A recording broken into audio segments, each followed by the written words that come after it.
No, we'll see. They get a warm up with Vandy this Saturday, but next week is the real start. They have to go to national championship T-Town. Yes. Well, we are now live. Thank you, everyone, for joining in today.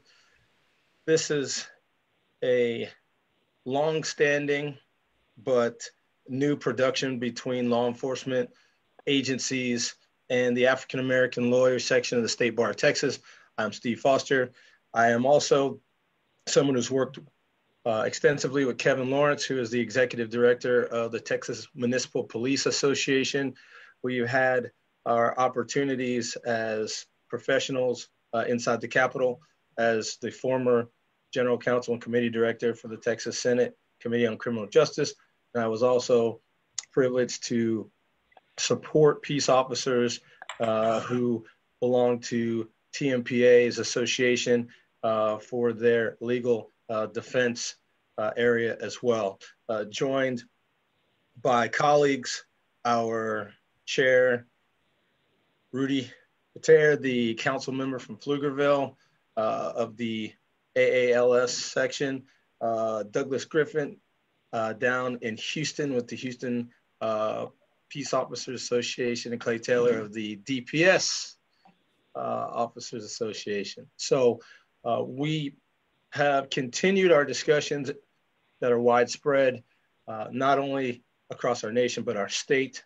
And today we're going to do something a little different, only because the world is a dynamic place. And so to give everyone an opportunity to review a couple of reports that have been sent around, we would like to talk about some things, Kevin, that you were front and center with, and that being, again, a statement as a billboard around Central Texas and Austin because of the situation of the city council here. And then also because it is very important, we've seen a lot of high profile cases that have gone to the grand jury and decisions have been made about peace officers. We'd like to take the opportunity to speak on how to manage expectations and how to create communication amongst the citizenry and law enforcement agencies, recognizing that decisions could go one way or the other, and that could spark reactions from different groups. And again, considering that we would like to lessen civil unrest and have the opportunity to communicate and work through what goes on, and people see facts differently, that would be our second topic. So with that, Kevin, let's start with TMPA's billboard, in which I know that you were interviewed about, and please give us some background that led up to that and just the purpose of TMPA having those billboards around the Austin area. Okay. Well, as you probably heard, the Austin City Council has voted to begin removing certain functions and resources and assets from the Austin Police Department and move them to other endeavors. Exactly what they did has been the subject of some dialogue, some discussion. And you have to understand, this push has been going on for quite some time. There's a local group called the Austin Justice Coalition, which is an affiliate of Black Lives Matter and Campaign Zero. And one of their prime objectives, if you look at their website, is a world without police. So as you can imagine, we have a distinctly different view of the world than of trying to have a world without police. But they've been very effective in pursuing what we believe is a false narrative, bad information, and pushing that agenda in the city of Austin.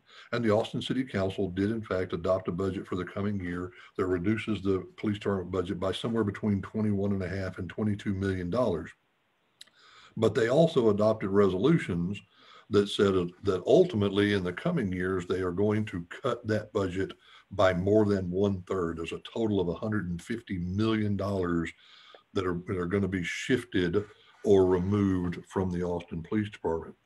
Now, the interesting thing is that immediately after all those resolutions were passed, there was euphoria with the Austin Justice Coalition saying we did it, we've defunded the police. Their word, not ours. They were the ones that chose the term defunded. We've defunded the Austin Police Department, and we still haven't gone far enough. They want to go even further than the 150 million. But that was the boast. Well, then there was a poll that was done that came back and said that more than 80% of Austin citizens don't agree with that move. And so immediately the mayor and city council and city manager started doing damage control with a new narrative saying, no, that's not what we did at all. All we did was this, and all we did was we've simply moved some programs within the police department, and the department is still fully staffed. All we did was temporarily close the academy because of some problems at the academy, all of which is disingenuous. It's just not true. And the local media has been given the mayor and council a pass on the real heart and soul of the matter. And what we wanted to do was bring it to the fore. We wanted that discussion to go public and go viral. And the billboards certainly accomplished that. So let me ask you this, Kevin. You're a veteran of law enforcement. I was very privileged to serve our state as one of its primary staffers, at least on our side of the Capitol. How do you maintain law and order if you have no group that maintains law and order? Because to me, I would not leave it up to citizens, or I would not want to leave it up to citizens to maintain law and order. Well, certainly somebody, as long as we're going to be a nation of laws, as long as we're going to be a state and a society that has laws, that has rules, somebody has to enforce the rules. And as of today, and for the last hundreds of years, that has been some civilian authority. It's been cities, counties, states, incorporating their own law enforcement agencies.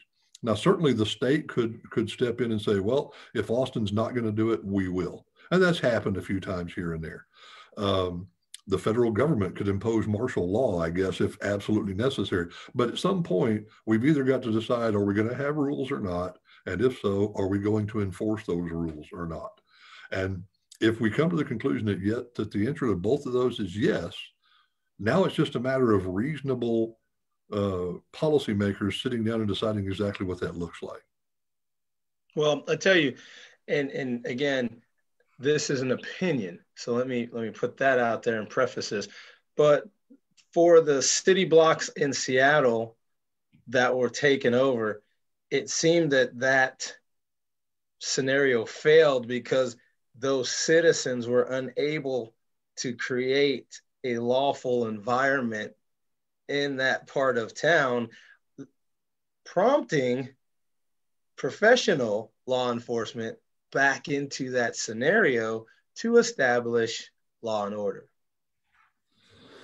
It's, and the old veteran cops amongst us who, probably have outlived our usefulness. We talk about. Hey, speak for yourself there. We are now, there's a larger segment of our society today that grew up with timeout and participation trophies. And, it used to be, and I think I've said this to you guys before, it used to be that law enforcement, our job was to deal with the 5%ers or the 3%ers or whatever that percentage of our society was that just didn't feel like the rules applied to them. And they thought they could do whatever they want. And our job was to protect everybody else from that small percentage of our population. And now we've got a much larger percentage of our population that it's not about the rules don't apply to them. It's just, they just don't think we ought to have rules at all, much less enforce them. So I think that's the dynamic that is going on right now is, are we going to have rules and are we going to enforce them? And how strictly are we going to enforce them? I think a lot of people forget, if you want to go to a Darwinist type of system of survival of the fittest, I think a lot of people that may claim they don't want the rules may get run over by people who could be superior to them in some form or fashion that then would take advantage of not having the rules or being the stronger entities within a lawless society. And that's why, again, it's not that people shouldn't want to have law and order. They should want to have it applied in a way that establishes at least minimum levels for all who are going to be governed, and over that time frame have a minimum level of expectation. I think where we all have concerns, and one of the rationales of starting this dialogue and moving through it the way we have, is because it goes back to something that all of you have stated consistently, and that is one thing that good cops do not want is bad cops. Bad cops don't allow you to do and execute the purpose of why you as law enforcement agencies were established. It's not that police are bad, but bad police are bad, and bad police that take action are even worse. That's where I would say we are focusing on tending to. I would not tell the people here in Austin to take away the jobs of my two favorite cousins in New Jersey who are peace officers. They provide a very good service in North Jersey and Central Jersey. I would tell the people that I've worked with within TMPA, I would tell the El Paso Police Department that drove me home when I got lost walking from one of my classmates' homes in first grade, and they found me at a former peace officer's home and got me back to my parents, that if they didn't exist, who knows what happens, because the citizenry may not have cared enough to get me back to my dwelling. So I think having these discussions, we narrow down what we don't want, but to summarily broad brush and say we just get rid of law enforcement, I think is a grave error. Well, I think part of it too, as well, Steve, you touched on, is that I think that everyone wants the rules applied the same way in the same fashion. Something that Doug, you said weeks ago is really resonating with me regarding whether, due process of officers when it comes to punishment and the transparency that's necessary with it. I hadn't really ever thought of a mayor or a council member or just the police chief getting upset and getting rid of someone for political reasons as opposed to something applied to their job that's really fair. But we need to make sure that that process, one, is just like you said, transparent, and two, it's applied across the board so everyone knows the rules of the game when they come into it. And Steve, that's what I would say. I would say that one of the things that in this discussion is making sure that we understand that the rules are applied to everyone across the board regarding that. Because I don't necessarily think, I would hope, Kevin, the majority of people, their thought isn't, oh, the rules, the laws don't apply to me, screw that, I get to do whatever I want. I think that people, the general consensus, general hope is that I just hope they apply the same way in the same fashion across the board with that. You're always going to have bad apples, like, regarding people who just want to, Bernie Madoffs and other folks who just think, hey, listen, I can do what I want, over here with that. But I think for the most part, people, just want a consistency. And we agree with you. The majority of citizens, we believe, want the rule of law. They want the laws enforced. The point I was making was that law enforcement used to have to focus our attention on a much smaller percentage of our population. And I love to talk about the difference between, in law enforcement, we have consumers and we have customers. And the consumers are the people that we are protecting the customers from. And it used to be that we had to focus our attention on a much smaller percentage. It's still not a huge percentage of our population, but there's a larger percentage now that just doesn't believe in having rules,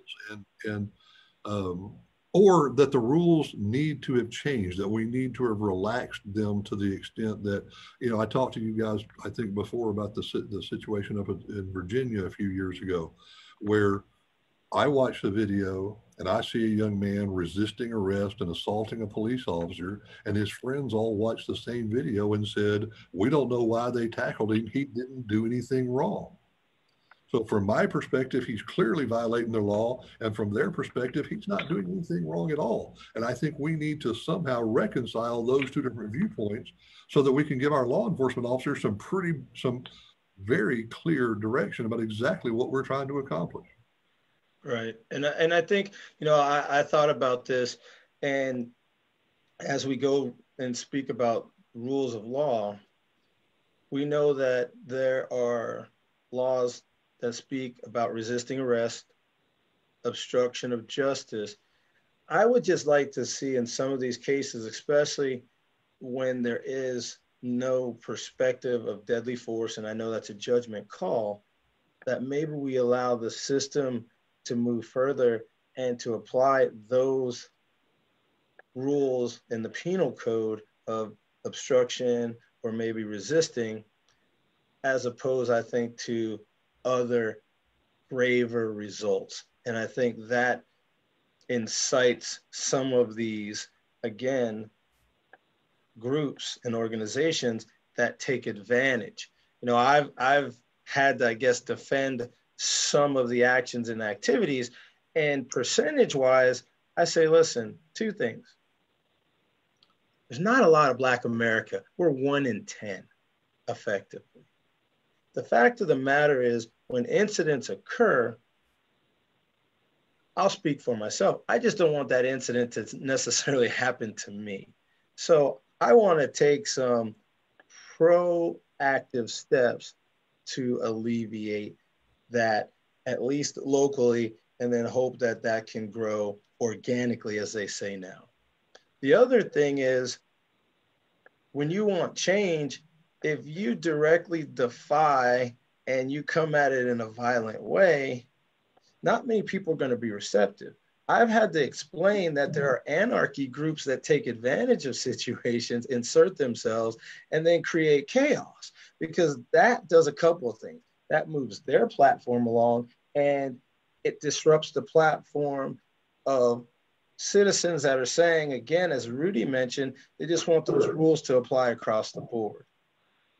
It clouds and it really, you know, murkies the water and prostitutes the thought of the clarification and the transparency for the citizens, so that good cops and law enforcement can do exactly what, as Kevin mentioned, over decades and centuries has been provided to do. Because I know the first person whose home gets broken into and there is no police and law enforcement, you can't call 911 and get somebody at APD, because remember, you supported not having them. So with regard, Kevin, to the interview that you had and whatnot, there was a slogan on the billboard, and kind of piece that together and kind of what you got across in that interview, or at least what you would want at this time to convey to those who may have seen that or are aware of what TMPA purchased and had seen. I'm not exactly sure which interview you're talking about. Is it the Cavuto interview on Fox News? Yes, I think that's correct. That one, obviously, that was one of those very brief snippets. It's a very short interview, and you know, I was basically responding to his questions. But you know, the whole point was, and it was a member of our staff who deserves the credit, named Jim Bono, and Jim's a veteran, served in the Middle East. As a matter of fact, was a PIO in the Middle East for the Army. And so you can imagine what that job is like, you know, trying to convince the citizens of Iraq that it's a good idea for us to be there. But he was the one who came up with the idea. He was like, listen, we're not getting any kind of real pushback from the media against this, you know, false information that the city council is putting out. And how do we stand up for the brave men and women of the Austin Police Department? Because they're already 250 officers short. They've had to pull people off of specialized units like traffic and DWI. And by the way, just taking away those 2 units or reducing the size of those 2 units makes the streets less safe. It means you have more traffic accidents, more drunks out there on the road, okay? Murder rate in Austin is up 62% this year. The department's understaffed already, and this is just the first step in that process. So let me ask you something before you continue. Yes, sir. Would it not have made more sense, and we have a council member, and again, I know it's your opinion, you're not representing any political subdivision, Rudy, as well, to start something that's post the fact that you had sent cadets already through the academy, given the fact that 120 people move into Austin daily, I mean, you have to consider the checks and balances of population growth versus maintaining some type of normalcy of safety. I'm sorry. What? So wouldn't it make more sense to allow the classes that had already completed their training to move through? And if you're going to look at doing something funding wise, it would be post. Why would you train all the cadets and then not have them be able to? Well, I don't know. I don't know that anything that the Austin City Council did with regard to this topic made any sense whatsoever. It was political expediency as far as we're concerned. And I will tell you that there were groups of officers, numbers of officers who had resigned jobs in other states and moved to Austin in anticipation of being in the next academy class, who were all of a sudden told, never mind, we changed our minds, you know, and those are families that are now left with, what do we do now? You know, where do we go? And we'll take them. Kind of stuff that just wasn't contemplated. It was, like I say, it was. I think this was a rushed kind of process, and the focus was on the absolute wrong objectives. So, and to interject what Kevin said earlier, I'm an adjunct for Teach, and I was scheduled to teach a class out at APD the week that all that happened, and they canceled. We had the students, but they canceled the class because they did cut their funding, even though they tried to divert that and say, well, we really haven't cut anything yet. Kevin alluded to that earlier, but they absolutely did cut it because they canceled all of their training. And that, Clay, that wouldn't have been an academy class, right? That would have been an in-service class. No, that was in service for, it was a radar instructor class, and because all their traffic units are being diverted back on patrol, and because they had no idea if they were even going to have the money to put them through the class, they canceled it. Clay, could you just explain to the audience what the difference between an academy and an in-service class is? Oh, absolutely. It's so every police officer has to have a certain number of continuing education hours. And so TCOL sets a standard as to what the minimum of that is. And so every agency does it differently, but that continuing education is to maintain their license. So the in-service would be the continuing education for law enforcement. It'd be the already veteran officers going back through their in-service training, as right. opposed to the officers that haven't even hit the streets yet that go through the basic academy. Yeah. So we're canceling both in Austin. And so anyway, that was the reason, Steve. The reason was there was no real pushback, and we felt like it was at critical stage that somebody had to push back and try to get the city council to reverse this position before it is too late. Because if they get to the point of the whole $150 million worth of cuts, the city of Austin will take years and maybe decades to recover from that. And there's history, there's historical evidence of that. You know, Compton is one of those examples, by the way. Compton basically did away with their police department, I don't know, 10 or 12 years ago, decided to contract with the sheriff's office.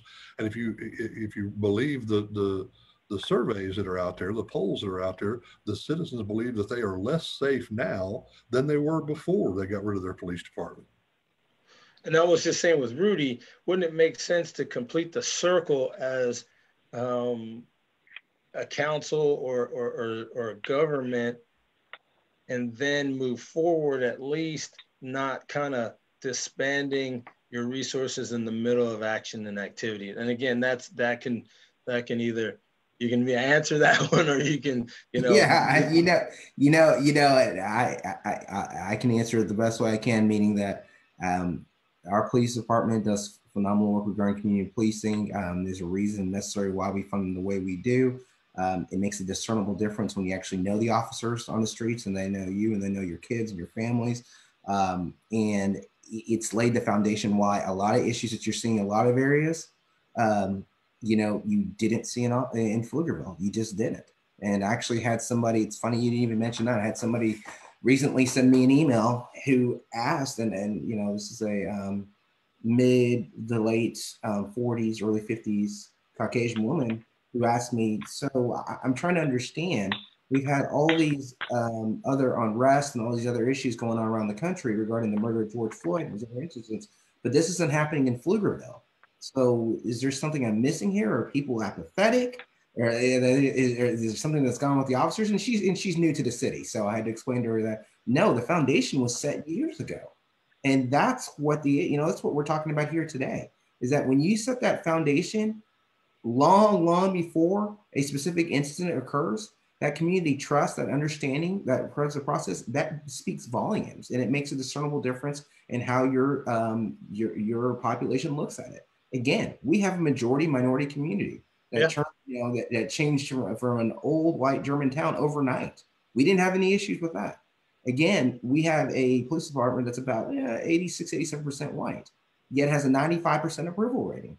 So when people say that people of color don't want law enforcement, Kevin, you and I have talked about before about you see the polls that come out. No, that's not the case. That's never been the case. They just, what you put it, Steve, they want good officers and they want good cops, and and it's questions, how do you get to that? But when you do it the right way, when people say, oh, well, it can't be done, I'm like, I live in a community where it's being done that way. So and it's being done every day. It's being done every day in communities all across this country. And I will challenge you, look at the total number of contacts, 70 million contacts per year between law enforcement and the citizens that we serve. And we are looking at a handful, no more than a dozen, no more than a double handful of cases per year that we label as questionable, but then we also label them as systemic and symptomatic. And they're really not. They are the extreme outliers. Even if we look at the 1,000 people per year who are killed by law enforcement, if we were to go down those lists case by case by case by case, I promise you, we would agree. In this group right here, we would all agree at least 99% of them are clear-cut, absolute, justifiable. Officer had no other choice. It's maybe 1% that we have to take a look at and go, okay, maybe some question here. Then we've got courts and investigators and juries to examine those cases and decide ultimately whether or not the officers acted appropriately. The problem is we no longer trust those judges and jurors and investigators and the system to get it right. We are now convinced, and I think this is going to lead into the next thing Steve wants to talk about, is Louisville, because we just don't trust the outcomes anymore. And if we don't trust the outcomes, we're always going to challenge the outcomes. And we're going to claim. Let me say one thing real quick to Rudy's point. Everybody talks about community-oriented policing, neighborhood-oriented policing, all that. The officers on the street want that. The only place it doesn't happen is in these big cities, like Houston or like Austin. Austin's 250 down, please, that's nothing. We are 2,000 people below what we should be. For 677 square miles, we have 5,200 police officers. There is absolutely no way we can do community-oriented policing with those numbers. Just can't. Look at Chicago. Chicago's got over 12,000, and they're half our size as far as land mass, yet they have all the issues that they have. I think our guys are exceptional. We do what we can with what we have, but if you want to defund any police agency, understand the first thing's getting cut are that neighborhood-oriented policing. That's where it's going to go, because that's the expendable ones. The guys running call to call, they're the ones that we have to be out there. Let's make sure we're clear. Doug did not say he wants Houston to become Chicago. No, absolutely not. No, you like the numbers. You like the numbers that they have, though. Sure. I do like the number of officers. The 12,000. Imagine what we could do in Houston with those kind of numbers. I mean, think about it. Last year, Houston had over 2 million traffic stops or contacts with citizens. That's calls and traffic stops and everything. Only 270 complaints from citizens.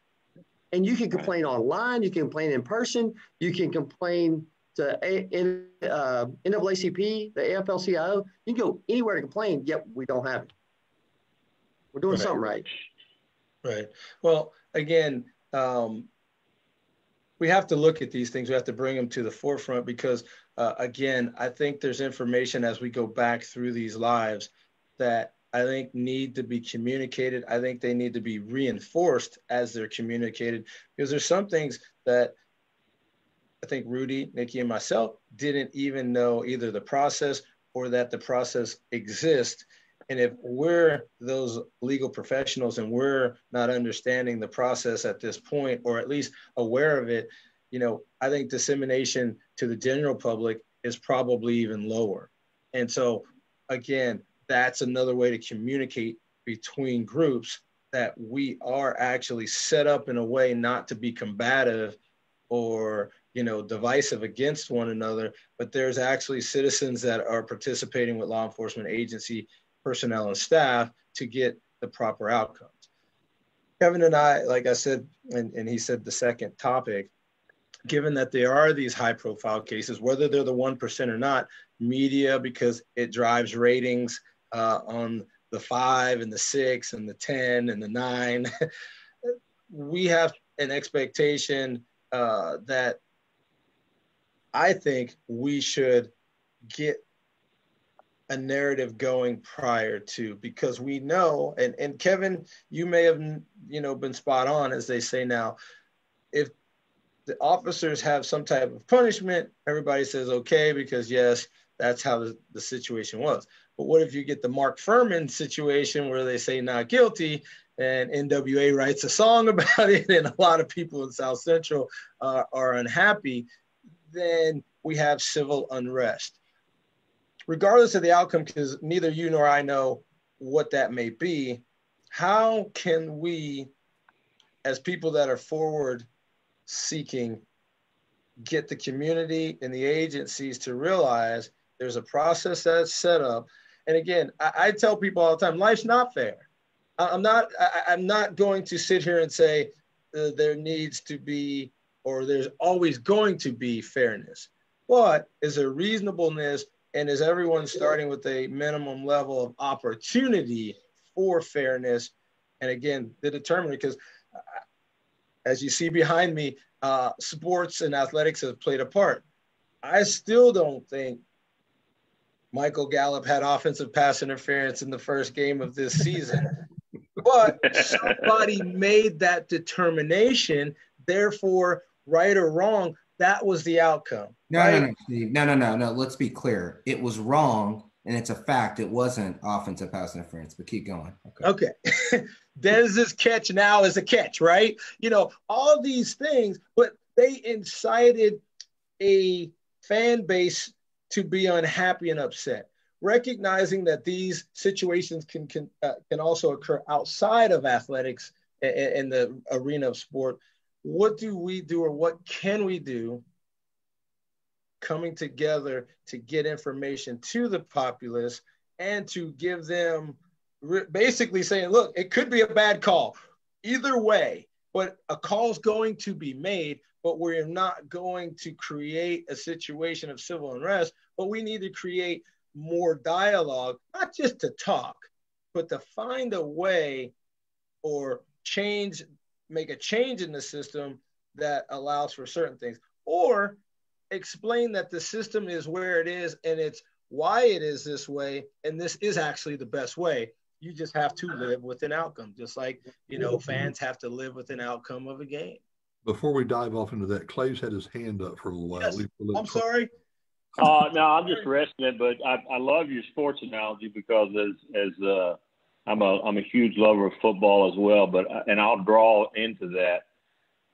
We hold police officers to a very high standard for a reason, and the outcomes that you see on video, the Jacob Blake incident, for example, those officers are held to that standard, and people want to know why he did what he did. Why did you shoot him 7 times in the back? And I go back to Sunday, because I'm a huge Cowboys fan, and I'll preface it with, I turned the TV off when they got 20 points behind. But the onside kick that helped them recover the game, you're an NFL player, you're on special teams, you know the rule, or you should know the rule, and look what happened in that instance.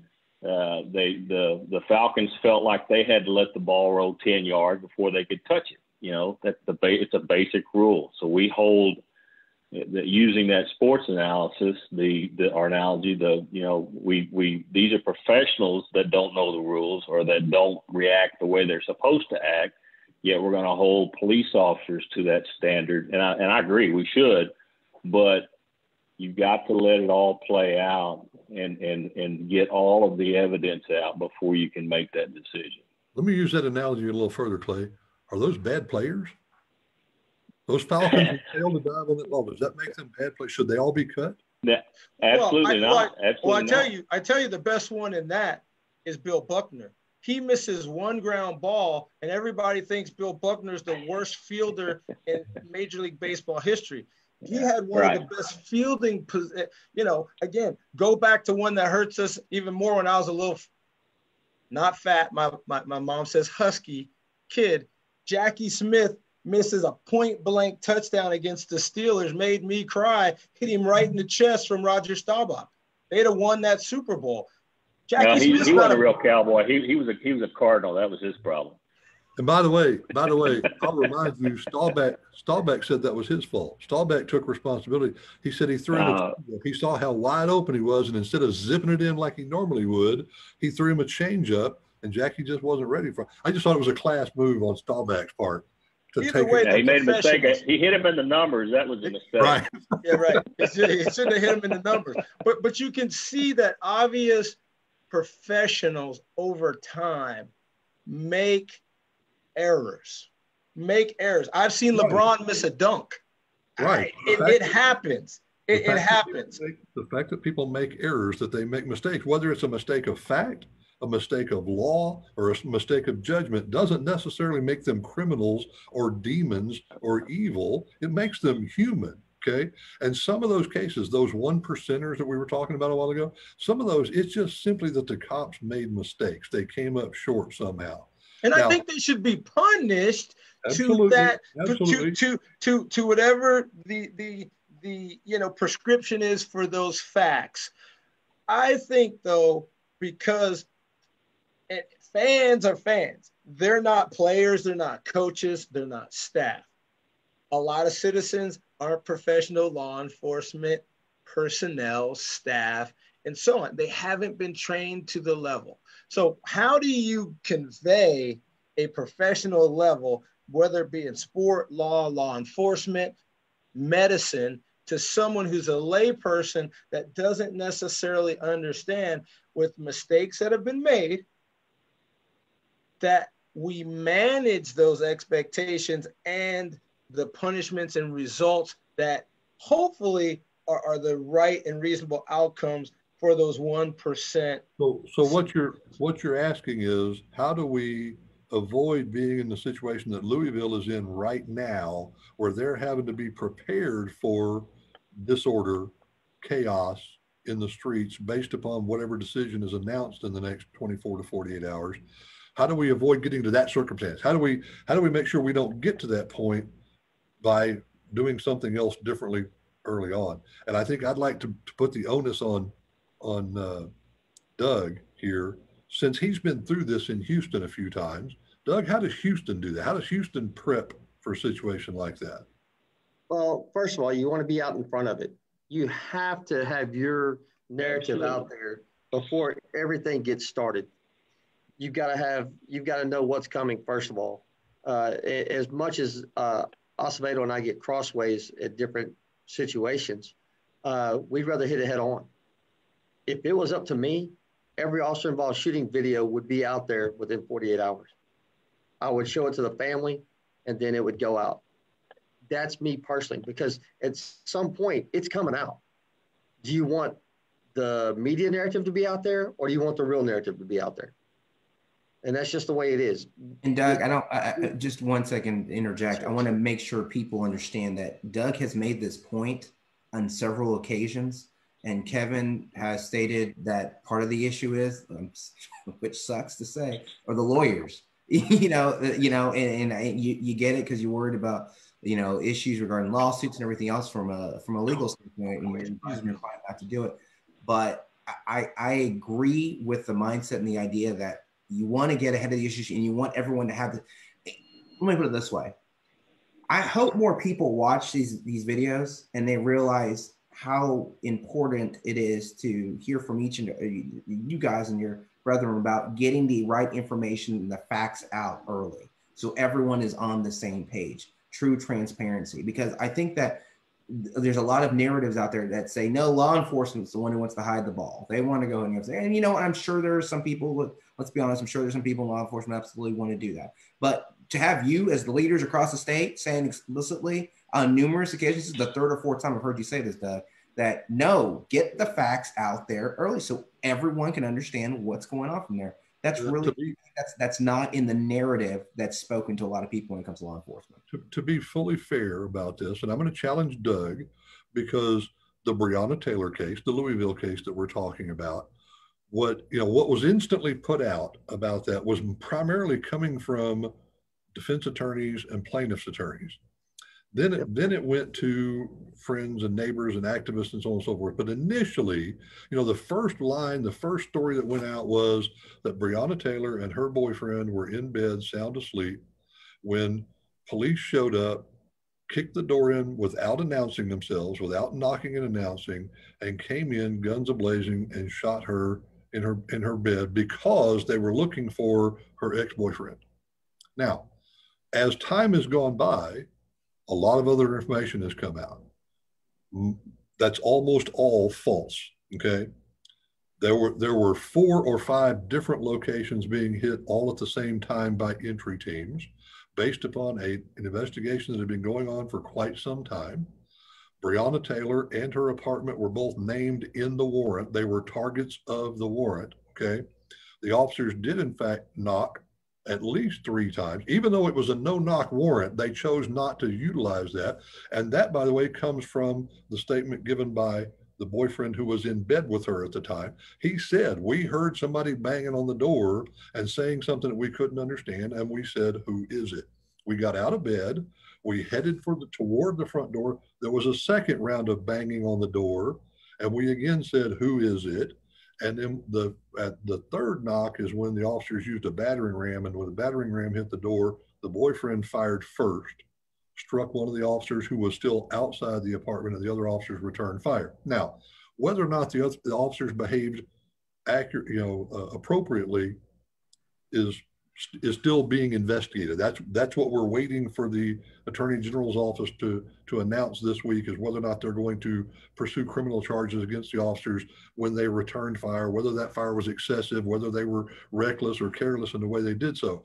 But the point I'm trying to make here is a lot of information was not put out by law enforcement initially, because you've got this wide, broad investigation that is still going on, and probably still other targets out there that have not yet been, accomplished, have not yet been taken into custody, places that still need to be searched that haven't been searched, and you're worried about endangering the investigation. So where I'm going to put Doug on the spot is, should we change our mindset in law enforcement and say, you know what, once we get to this point, once we've had an event like the Breonna Taylor shooting, should we say the investigation is no longer more important than the public's need to know, and go ahead and fully disclose, and the rest of the investigation be damned, we're just going to lose? I'm just saying, should we change our mindset about that? I think we have to. And that's just coming from me. Of course, I've also never been a fan of no-knock warrants, especially at nighttime. Just to me, that's bad. If you want to run a warrant, run it 4 or 5 in the evening. If they're in bed at that time, there's a problem. And by the way, for the average listener, non-law enforcement, the history of no-knock warrants is, it would take us a while to explain it, but the purpose of a no-knock warrant is when you are worried that there is going to be armed resistance right up front. If you have information that as soon as you identify yourself, you put the officers in danger because there's going to be an immediate gunfight, that's the purpose of a no-knock warrant, is complete and total surprise attack. It's very seldom that we need to do that. The fact that it was issued in this case, I don't know. Go ahead, Doug. No, I'm with you on that. That's, there has to be, I think when you're getting a no-knock warrant, you have to prove that they have weapons in the house readily accessible. Something to that effect when you sign the warrant, or have the warrant signed. And I think it's important that people know that once that investigation starts of an officer involved shooting, it goes into such great detail. I'm just talking about instances in which we have an issue where we have body camera. I don't believe they had a body camera on that night. I think they were a specialized narcotics unit that was dealing with that. And a lot of narcotics units do not have them. Houston, we now, to make any arrest warrant, we have to have a body camera present. Somebody has to have it on when they go through that door. And I think it's a good thing. And should we be involved in a shooting, whether good or bad, my belief is we might as well deal with it up front. Because if not, you're going to deal with it up front with the narrative that the media puts on it, or whoever gets in there, plaintiffs' attorneys or whatever. And then later on, if it's, it's justified through the courts, then everybody's going to be pissed off a second time. Yeah, why are you taking that double jeopardy on that? Just stop. Let's just put it up front, good or bad, and deal with it. The other thing I would say, I'm kind of a balanced test person. I think it's still important, though, to maintain some integrity of the investigation. Because I think if you can rid whatever is all the way through, then you don't have these little instances. It's like getting the weed at its root. You can chop off, some of the flowers and dandelions, but if I can pull the root, then I don't have to keep chopping off segments of it. I know that it's completely uprooted. And I think that's to Kevin's point, Doug, is that do we want to compromise the ability to get that weed at its root so it doesn't pose a problem in that environment? So I think it's important if law enforcement, or maybe we create something that you can have, and again, I don't want to step on the defense bar's toes, but I still think there's a good rationale for public policy to say we need to get out in front, Doug, like you say, in a transparent way. I also believe, Kevin, there needs to be some sort of veil that allows the investigation to continue to target a criminal cell at its root, so that you can get that and eliminate it in that regard. But Doug, I think without a doubt, law enforcement and groups must get out at least equal to or ahead of the media, or you're going to have a scenario that could be complete chaos. Correct. We talked about that 2 weeks ago regarding Ferguson. Doug and I both brought up, and the DOJ's report was you either get out in front of it, or you either drive the report or the media will drive it for you, and that's what you don't want. And we have those. They're called public information officers. It's just up to the administration to allow them to get the information out that needs it without compromising the investigation. And I have to tell you, I think I agree with Doug. And again, I'm coming at this from my own personal background in law enforcement. But if we do, like you say, Steve, shouldn't it be about a balancing test? Is protecting the remainder of that investigation worth the potential chaos we're going to have in Louisville for the next 72 hours or for the next week? Or is it worth having another autonomous zone set up for months on hand? Because we have created completely unreasonable expectations amongst at least a significant portion of our populace. And now there's at least a chance that they are going to be so disillusioned, because based upon what they believe happened, a certain outcome is going to say, oh, but it's okay for the police to just, break down somebody's door and go into their apartment and shoot them while they're sound asleep in bed, and nothing's going to happen to the cops. That's what they're going to hear. Yeah, we needed to be out in front of this in March and April, not in. Well, here's the other thing. The question becomes, I think, and this is again my opinion, in the Black community, do you do this no-knock warrant in the white area town? Do you come and knock on someone who's white's door at 2 a.m. and then go with the battering ram, but they know somebody, or their cousin's part of a law firm or city council or something like that, and hey, we're not going to, just like when we talked about the police chief a couple of weeks ago, and then one guy, he's the assistant chief one time, and then he gets demoted, because you do have human elements to all of this. But I think, again, I'm not saying it's fair, but if the expectation in one community is you're not going to serve a no-knock warrant at 2 a.m. in River Oaks or Westlake, why would you do it in Acres Homes or East Austin? To be fair, and I'm just saying that is a thought. I get it. I don't think that's an unreasonable thought for the community. But go ahead, Doug. I'm sorry. I cut my teeth in law enforcement in a city where our biggest crime problem was not in our Black community or our Hispanic community. It was with a white motorcycle gang that was very prevalent, and they were very dangerous individuals, the banditos. Mm-hmm. And so that was one of our biggest tasks, was dealing with them. And that's where we served a lot of our warrants, which, by the way, Doug, you may learn this a lot faster than I did, but when you're a young rookie cop and you're sitting in midnight patrol briefing, and the narcotics officers walk in and say, "Who's wearing a vest?" Don't raise your hand, because they're looking for somebody to be the shotgun man kicking that door in. Well, see, that's just it, though. 3 or 4 times to figure that out. Our narcotics guys, they're not serving warrants past 7 o'clock because they get off at 10. They're not going to do that. I'm just telling you. All our guys, in fact, that makes sense. But that makes sense, Doug. That makes sense. Yeah, nobody's serving nighttime warrants, and that's why I find it weird that anybody would serve a nighttime warrant like that, unless it's an arrest warrant. Now, if you've got a murder suspect or something like that, he's bedded down there, that's one thing. But for narcotics, but that's one of those operational details in the Louisville case that you have to look very seriously about, because they were trying to hit multiple targets at the time when it was most likely that all of their different suspects were going to be at those various targets at the same time. And 1:30 or 2 o'clock in the morning wound up being an operational decision that was made somewhere way further up the food chain and handed down to those guys. And I don't want to comment specifically about, I don't know. I mean, even some of the details you brought up, Kevin, I'm thinking to myself, those are germane. They should have been brought up a long, long time ago. I agree. I think we forego the rest of the investigation because the potential aftermath is so much more dangerous than just simply using the rest of that investigation. If those guys are career criminals, we will catch them again later on at some other point. Drug dealers are not going to stop selling drugs.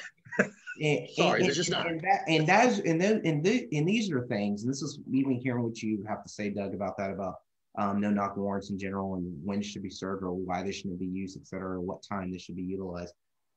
Those are kind of the baseline things, best practices, better practices that we look at. I know they're looking for our section that should be changed and utilized. I don't necessarily know if I agree with no-knock warrants in general, but if they're going to be done, just like you said, why not do them at a decent time when, as opposed to something like 1 o'clock, 2 o'clock in the morning? We live in Texas.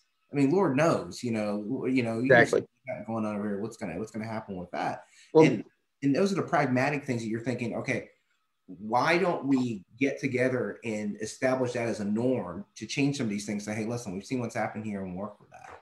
Or just do them as arrest warrants, like you said, Doug. That I could live with. Right. That's a great balancing test. But my deal is this, and I'm about to piss off a whole bunch of hardcore policemen. It's the way it is. But why can't you just wait till they leave? When they leave, knock them down, go back to the house, make entry, do what you got to do. Again, my answer in this specific case is because they're hitting multiple targets at multiple locations, and they're trying to get them all at the same time. So there's not an exchange of intelligence about, hey, the cops are coming, get rid of all the evidence, get rid of the dope, whatever. And I understand that when you've got a large scale operation like that's some of the logistics that have to be taken into consideration. Right. And I'm not talking about just this case. I'm just talking about warrants in general. But do we have to balance the fact, if something like this occurs, are we saying that the people we are going after don't get the same minimum level as people in other communities? Are we saying, if we knock one of these people off, it was part of the big picture, and that just alleviates somebody in part of that weed that needed to get disposed of anyway? I don't think those citizens or those communities expect that's how their individuals should be viewed, right, wrong, or indifferent. And you don't want law enforcement being judge, jury, and executioner. I think that's another scenario that makes people uneasy. And how did you say that? Go ahead, Kevin. Go ahead. I think that's a fallacy. I think that's a generalization, a stereotype that is so unfair. In 40 years in law enforcement, 27 years as an active duty officer, I never, ever had to pull the trigger on anybody. Now, I had at least, I don't know, a half dozen, maybe a dozen cases where I certainly was justified. I could have, maybe I should have, but I always found a way not to. But I will tell you, I've known more cops than I care to remember who have, and I got to tell you, almost to a person, the burden of having to live with it after is just horrible for them as well. Cops don't feel that way about the people we're out there protecting and serving. It's not part of our DNA. Cops, by and large, and Rudy, I acknowledge to you, there are bad cops, just like there's bad everything. But by and large, cops are good, decent, honest people, and they all come to this with a servant's heart. And at any time that one of us has to kill one of our citizens, it's crushing for us too. Doug, you want to finish up so that we stay on time frame as well? I know you had something to say, so I'll give you the floor. I have been involved in a couple of shootings, and it is nothing that I ever wanted to do. I still remember both of them to this day, like it just happened. It sucks, and none of us ever want to do it. That being said, when we go out and serve a community, we don't care what color the criminal is. We are searching for that individual that is preying upon the community. I don't know of any officer that says, you know what, I'm gonna go target a minority today just because they're a minority. I just don't know any officers that are like that. We go into an area trying to do our best to protect and serve the community, and that's our job. And if you're a criminal, I don't care what color you are, that's who I'm going to get. That's all I have to say about that. You're right. We're out of time. Yeah, and again, it seems that communication and being upfront would help, and I hope that the folks in Louisville understand that and get out there and recognize, hey, we're close to a decision. We recognize we're not sure what that's going to be. However, we want to let the community know we're still here to create an environment that doesn't have an upheaval of civil unrest. We do want to protect and serve. That's not our normal way of operating. Maybe they can look at just serving arrest warrants in a fashion different than others because of the situation of an arrest warrant versus others. And that could be a change that we at least look at in Texas, steer away from some of the things that may happen in other jurisdictions. Sure. All okay. Right. Same time next week? Yes, sir. Yep. Sure. Okay. We will look forward to it. Thank All you. right. Have a good one. Take care. All right. Thank y'all.